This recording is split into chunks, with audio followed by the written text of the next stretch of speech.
ठीक है जी, अस्सलाम वालेकुम। उम्मीद है आप लोगों को मेरी आवाज़ क्लियर आ रही होगी। ठीक है जी। अच्छा जी, क्योंकि बीच के अंदर मेरी तबीयत ख़राब रही और तकरीबन मैं कोई 4 हफ़्ते के करीब डिस्कनेक्ट रहा, और मैं टॉपिक्स अपने कवर कर रहा हूँ, और इसमें आप लोगों को जहाँ इंटरेक्टिव सेशन की ज़रूरत पड़ती है मज़ीद, तो आप बता दीजिएगा। अच्छा जी, आज का जो हमारा टॉपिक है वो है मीडिया पे। ठीक है जी।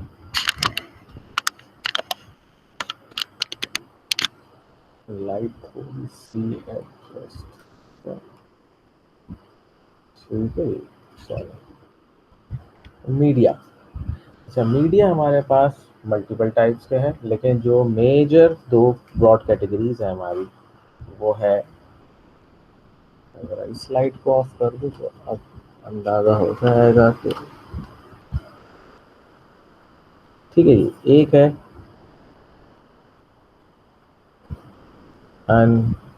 Unguided media. ठीक है जी। अच्छा जी, कर लेते हैं। दूसरा क्या है, लागत इसका उलट होगा, गाइडेड मीडिया। अच्छा, ये मीडिया क्या होता है?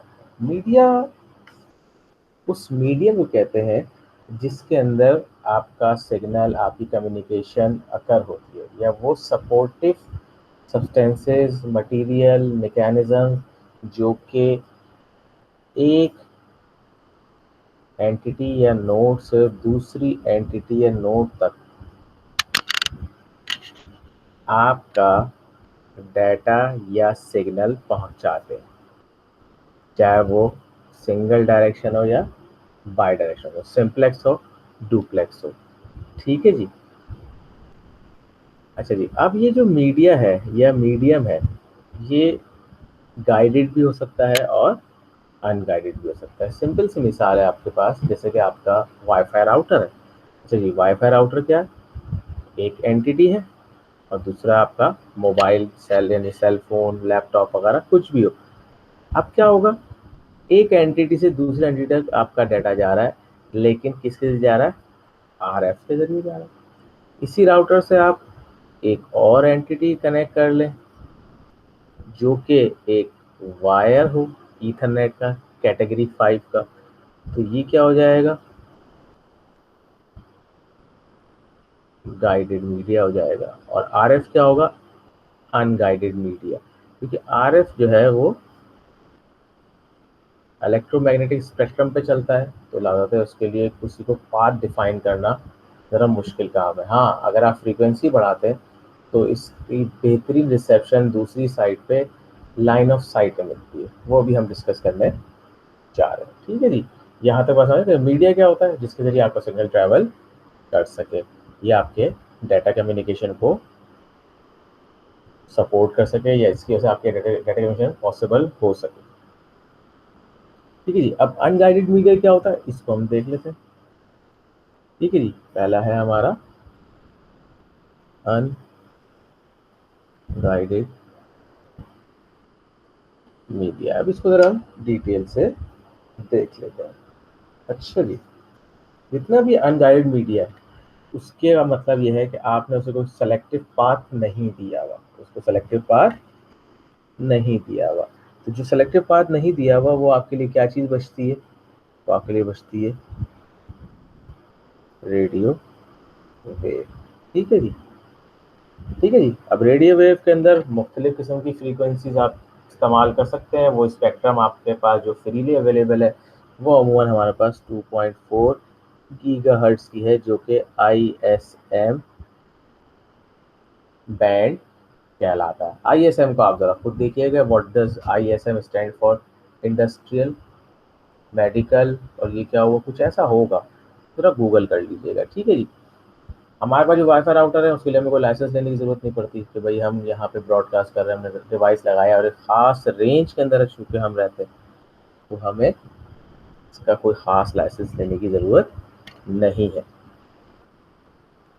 रेडियो स्टेशन, चूँकि रेडियो स्टेशंस की कवरेज किलोमीटर्स तक की है, तो उनको रजिस्टर करना पड़ता है, क्योंकि वो कमर्शियल प्रोडक्ट है, उस पर एड्स चलेंगे, उससे वो इनकम करेंगे। तो लाज़िम बात है, उनको उसको रजिस्टर कराना पड़ता है कि मैं ये फ्रीक्वेंसी इस्तेमाल करूँगा बिटवीन 88 टू 108, और उसको मैंने इतने बड़े एरिया में कवरेज देनी, उस लिहाज से उनका लाइसेंस बनता है। अब है तो ISM बैंड, लेकिन भाई यूज़र भी है वहाँ पे, तो यूज़र के लिए वो फ्री है, क्योंकि यूज़र कोई कमर्शियल एक्टिविटी उसके साथ परफॉर्म नहीं कर रहा है। ठीक है जी, चलें जी। अच्छा जी, अब इसमें इलेक्ट्रोमैग्नेटिक वेव होती है, तो इसके लिए भी छोटी सी फिजिक्स की 3 टर्म्स है, वो हम देख लेते हैं। और ये सी, ठीक है जी। कौन कौन सी टर्म्स है जिसका हमें पता होना एक लिमिट तक तो बहुत जरूरी है। पहली चीज क्या है, ग्राउंड वेव्स। दूसरी चीज क्या है,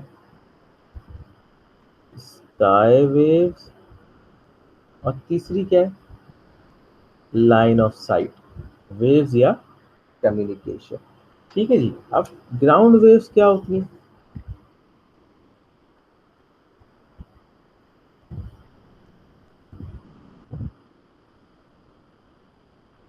ग्राउंड वेव्स जो होती है, इसको आप अज्यूम ये कर लें, क्योंकि आपकी अर्थ कहीं भी सीधी नहीं है, और आप जब इसे दो डिस्टेंस, जैसे अगर आपके फर्ज कर लें ये दो मोबाइल टावर्स हैं, अगर ये आपस में कम्युनिकेट करते हैं, तो लागत इनकी हाइट कुछ खास तो नहीं है। ठीक है जी, इनकी हाइट कुछ खास तो नहीं होती। कितनी होती होगी, अगर फर्ज करें अगर आपके रेजिडेंशियल एरिया में लगे हुए हैं, कितनी होगी, उनको स्टार्ट ही 40-50 फीट से स्टार्ट होगा, और कितना जाएगा ऊपर, 60-70 फीट, दैट्स इट। तो ग्राउंड से 60-70 फीट तक तो ये ग्राउंड लेवल पे ही ट्रैवल कर रहे हैं। इस तरह के डिस्टेंस को ऊपर ट्रैवलिंग जो कहलाती है, वो कहलाती है आपकी ग्राउंड वेव्स। ये मैं अभी आपको सिर्फ एक रेफरेंस और समझाने के लिए कह रहा हूँ। ठीक है जी, लेकिन प्रैक्टिकली इसकी बैंडविड्थ बहुत कम होती है, around 3 mega hertz for this type of communication, for this type of communication. दूसरा आ जाए B, sky waves. Sky wave क्या है, आप पता अर्थ के साथ, ये अगर मेरे अर्थ है तो इसके मुख्तलिफ किस्म के लेयर्स हैं। ठीक है जी।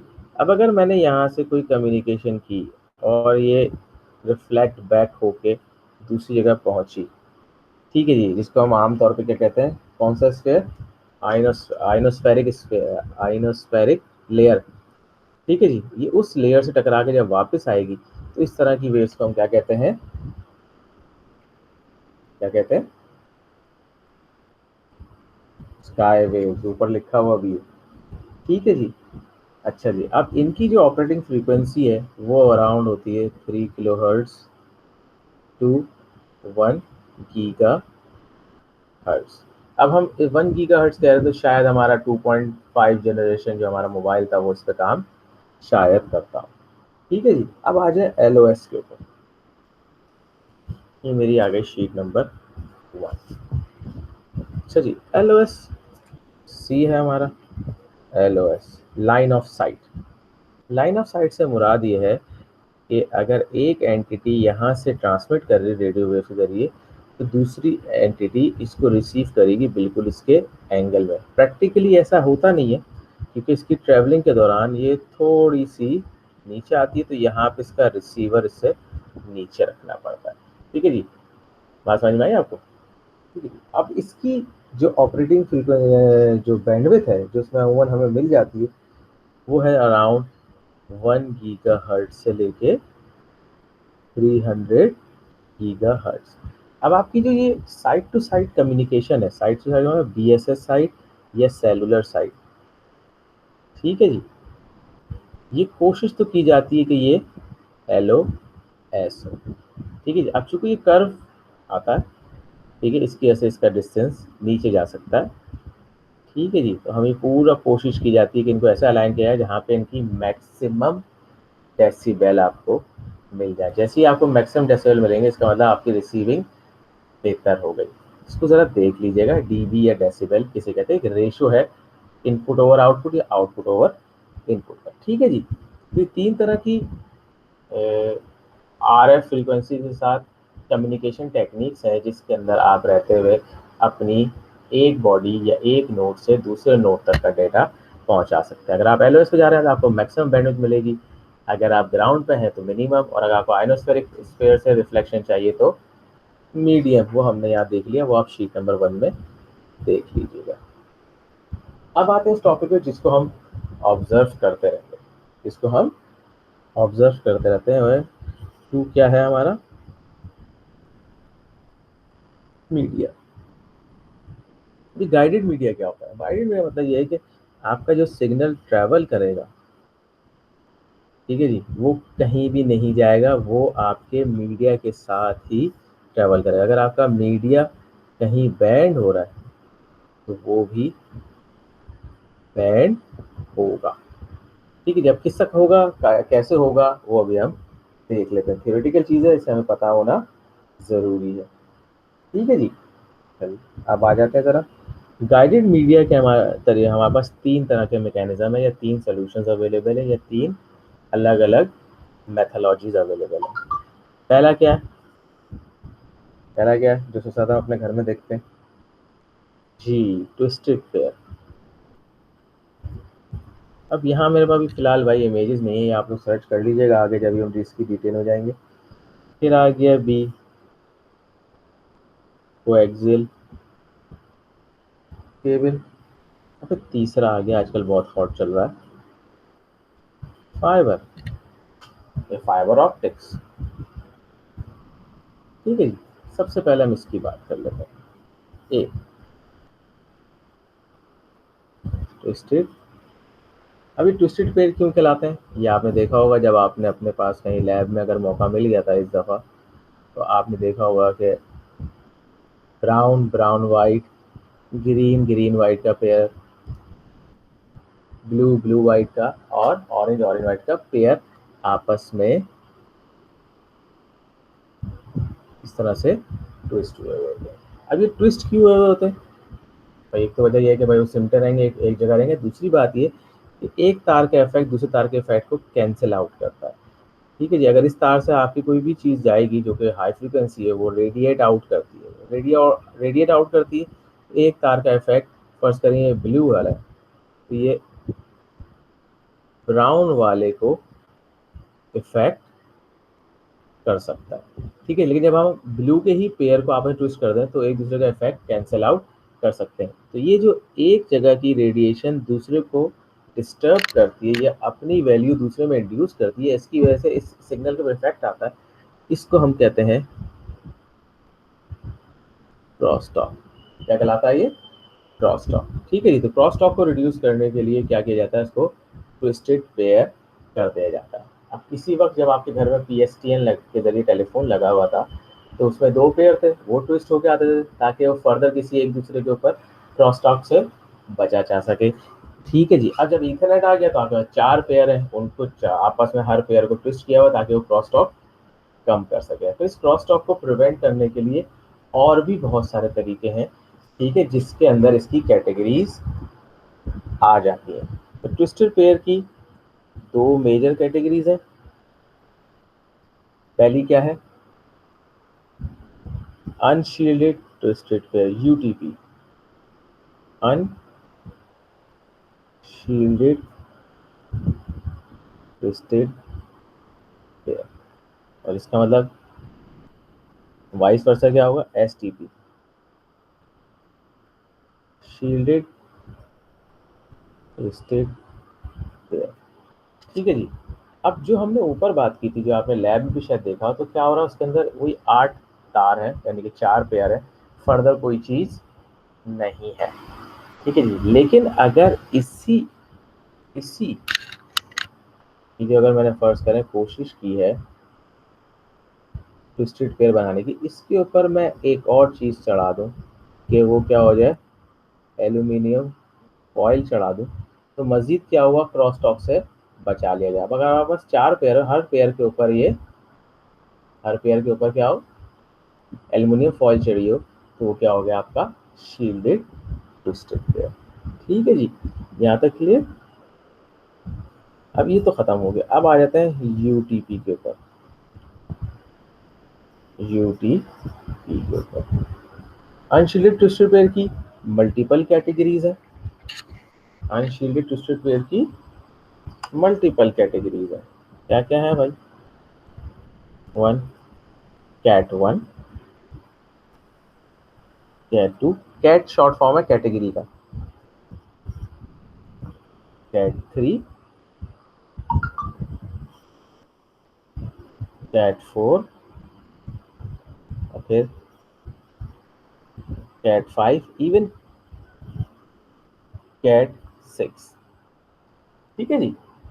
कैट वन की बैंडविड्थ बहुत कम होती थी, मोस्टली किसके लिए इस्तेमाल होता था? टेलीफोन के लिए। कैट टू जो था उसकी बैंडविड्थ कितनी थी? Up to 4 megabit per second. Cat three की अराउंड 10 Mbps। अब ये चीज़ें जो याद है मैं लिख रहा हूँ, लेकिन आप लोग चाहें तो इसे वेरीफाई कर ले, हो तो इस वैल्यूज़ में कहीं मैं कोई चीज़ भूल जाऊँ। ठीक है जी। कैटेगरी फोर में एक और चीज़ ऐड हो जाती थी, उस अव्वल तो वो होता था अराउंड 20 मेगाहर्ट्ज, क्योंकि हर कैटेगरी तकरीबन डबल होती जा रही थी, मेगाबिट पर सेकेंड। लेकिन ये इस्तेमाल होता था टोकन रिंग टेपोलॉजी के लिए। जिसके पास टोकन होगा वो उस रिंग के अंदर डाटा शेयर कर सकता है, रिंग टोपोलॉजी है। कैटेगरी फाइव मोस्टली हमारे यहाँ केबल जो तक चलते हैं वो कैट फाइव ही होते हैं। ठीक है जी। कैट फाइव में आपके पास शील्ड यानी कि 8 पेयर होते हैं, 8 केबल होते हैं, 4 पेयर होते हैं। ठीक है जी। और इसकी बैंडविड्थ होती है around 100 megabit per second. Category six में क्या फ़र्क है? ये भी अराउंड 100 ही होता है, लेकिन क्या होता है कि ये जो आपके केबल चल रहे हैं इनके बीच में एक प्लास्टिक की इंसुलेशन डाल दी जाती है। अगर आपके पास 4 पेयर है तो प्लस तरह की प्लास्टिक इंसुलेशन होगी। एक पेयर यहाँ होगा, एक पेयर यहाँ होगा, एक पेयर यहाँ और एक पेयर। अब क्या हुआ, पेयर एक दूसरे से थोड़ा सा दूर हो गए, तो इससे इसकी परफॉर्मेंस बेहतर हो जाती है। ठीक है जी। तो cat one, cat two, cat three, cat four, cat five and cat six. ठीक है जी। ये किसकी कैटेगरी आ गई आपकी? अनशील्डेड ट्विस्टेड पेयर, यूटीपी की, जो कि किस में लाया करता है? गाइडेड मीडिया के अंदर। पढ़ते चलते हैं, क्योंकि अब जमाना आ गया आपका फाइबर का। तो फाइबर पे जाने से पहले हम जरा उसको देख लें जिसको हम कहते हैं कोएक्सियल केबल। ठीक है जी। शीट आ गई, ये हमारी आ गई शीट नंबर 3। ठीक है जी। और ये आपको नजर आ जाएगा कोएक्सियल। वैसे मोस्टली आपने कोएक्सियल केबल जो है वो देखी होगी, ये टीवी केबल में आ रही है। सही है जी। अब मैं कोशिश करता हूँ इसको बनाने की। ये ब्लैक जैकेट है। ठीक है जी। इस ब्लैक जैकेट के नीचे ये आपको इस तरह का एक नेट टाइप मिलेगा। ठीक है जी। नेट टाइप मिलने के बाद आपको एक और डाइलेक्ट्रिक या इंसुलेशन मटेरियल होगा, उसके बीच में ये होगा आपका कंडक्टर। सही है। ये नेट टाइप होगा, ये शील्ड का ही काम करती है, ये भी इसकी इंसुलेशन है। ठीक है जी। ठीक है। ये भी अमूमन हमारे जो पुराना नॉवल नेटवर्क वगैरह है उसमें इसी के लिए बीएनसी कनेक्टर्स के साथ चलता था। किसके साथ चलता था ये? बीएनसी। और आज भी बहुत जहाँ हाई फ्रीक्वेंसी का यूज़ है वहाँ इनका इस्तेमाल होता है। अच्छा जी। मेजर या दो कॉमन चीज़ बताना आपके लिए ज़रूरी है। इसकी जो रेंज थी from one node to another node वो थी अप टू 500 मीटर। ठीक है जी। या फिर ये कह लें कि वो एक केबल अराउंड 100 नोड्स को वो किसी भी रिंग टोपोलॉजी वगैरह में कनेक्ट कर सकता था। ठीक है जी। साथ साथ इट इज़ मोर एक्सपेंसिव। अगर आप टीवी केबल का तार ले जाए वो सस्ता पड़ेगा, आपको नेट का तार सस्ता पड़ेगा। ठीक है जी। तो more expensive than twisted pair. तब लगा था इस तरह की चीज़ें कमर्शलाइज का इस्तेमाल होती होंगी या बहुत ज़्यादा स्पेशलाइज यूज़ है वहाँ इस्तेमाल होती है, जहाँ उसकी कॉस्ट बियर भी दिया सके। रेगुलर यूज़ में या होम कस्टमर्स के लिए नहीं है। अब आ जाए इसका दौर है फाइबर। अच्छा, ये भी थोड़ी सी मुश्किल इसलिए कि अगर हमें लाइट के बारे में थोड़ा सा अंदाज़ा नहीं है। ठीक है जी। फाइबर क्या है आपको पता है कि एक पतली सी फाइबर की एक केबल होती है जिसका काम यह है कि वो एक एंड से दूसरे एंड तक लाइट को पास करवा सकती है। अब ज़्यादातर लाइट आपको पता है कि जितनी इसकी वेवलेंथ बेहतर होगी या वो लेज़र होगी उतनी ही ज़्यादा आपके पास गाइडेड होगी या स्पॉटेड होगी। अगर आपने लेज़र लाइट देखी तो बड़ी कंडेंस और स्ट्रेट लाइन ट्रैवल करती है और उसका लेंथ भी और उसका जो कवरेज एरिया यानी कि जो मार्किंग लाइन है वो बहुत ज़्यादा होती है as compare to normal light. आप टॉर्च मारें और लेज़र मारें, दोनों की लेंथ ज़्यादा है क्योंकि लेज़र ज़्यादा डेंस है और उसको इमिट करने का मैकेनिज्म अलग है। ठीक है जी, इसलिए इसको इस्तेमाल किया जाता है जी। अब इसमें कितने मोड्स के फाइबर है, कितने टाइप के फाइबर है, वो भी हम देख लेंगे। पहला है मल्टी मोड। होता है इसमें एक आध मैं मोड अगर मिस कर जाऊँ, ठीक है जी, क्योंकि उसकी केबल की वैरायटी के साथ आता है। मल्टी मोड से क्या मुराद है कि अगर आपके पास ये इतना मोटा तो हर फाइबर नहीं होता, मैं सिर्फ बताने के लिए बना रहा हूँ। तो आप यहाँ मल्टीपल एंगल से लाइट को इंसर्ट करवाएंगे तो वो मल्टीपल एंगल से आउट आ सकती है। इसका मतलब अगर मैंने यहाँ 3 एरो इन किए, इसका मतलब 3 नोड्स बैक वक्त साइमल्टेनियसली अपना डाटा ट्रांसफ़र करवा सकती हैं या अपनी लाइट ट्रांसफ़र करवा सकती हैं 3 अलग अलग एंगल से। अब है भाई लाइट के तो पता नहीं कितने मिलियन एंगल बन सकते हैं एक जगह, लेकिन जितने प्रिसाइज होंगे उतना अच्छा मल्टी मोड फाइबर कराएगा। ठीक है जी। और इसकी अमूमन बैंडविड्थ होती है 200 मेगाहर्ट्ज, इसकी लाइट की स्पीड है। ठीक है जी। मतलब ये कि इसमें आप इस फ्रीक्वेंसी पे डेटा ट्रांसमिट कर सकते हैं। अच्छा जी, दूसरा आ जाए, मल्टी मोड ही हो गई और इसको शॉर्ट फॉर्म में हम कहते थे जी आई। ठीक है, G I stand for graded index. Graded index. ठीक है जी।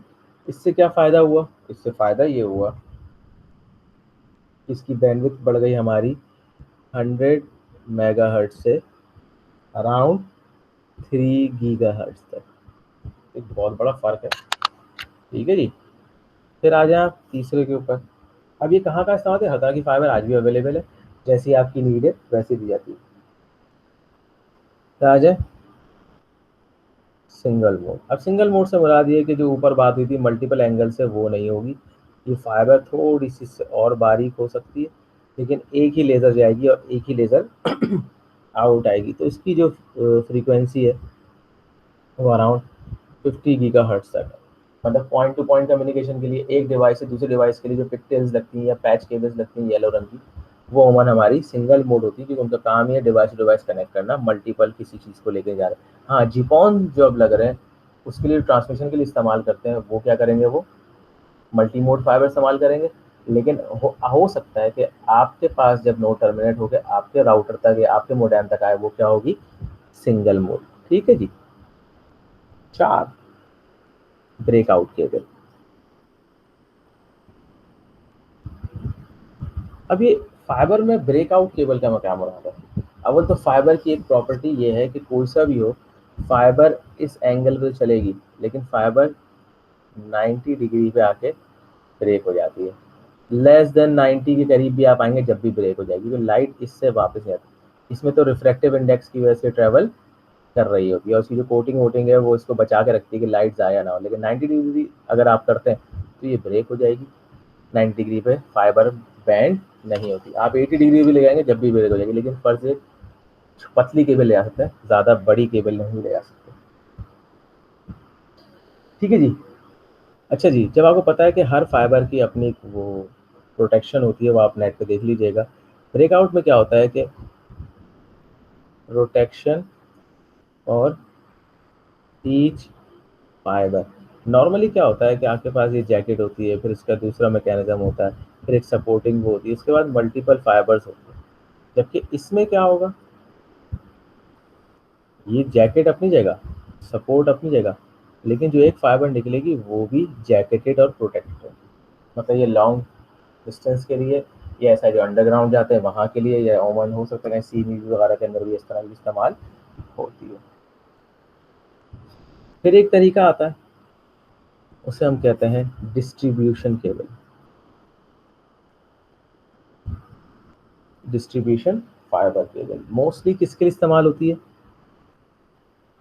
इंडोर यूज़ के लिए। किसके लिए? कि अगर आपके पास मल्टीपल कनेक्शंस लेके जाने हैं कहीं पे, तो आपके पास ये मल्टीपल प्रोटेक्टिव वाइपर होते हैं। लॉन्ग रेंज के लिए क्या है, उससे ऊपर से मिलती जुलती है, लेकिन थोड़ा फर्क होता है, डिस्ट्रीब्यूशन इस्तेमाल है या ट्रांसमिशन के लिए इस्तेमाल है।